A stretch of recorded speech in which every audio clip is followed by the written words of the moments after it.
Aing na tulingan mga kaidol. Malambot na yan tulingan. Tapos nilagyan ko na lang yan taba at saka kamyas. At saka sili. Yan mga kaidol. Dahan na lang nga po natin. Sinalang ko na yan doon kanina sa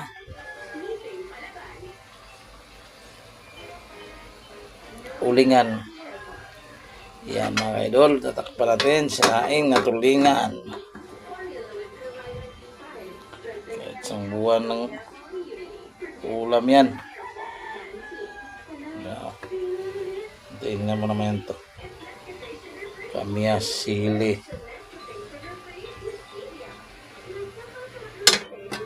Magsaing para ano sa ulam, naka-ready na.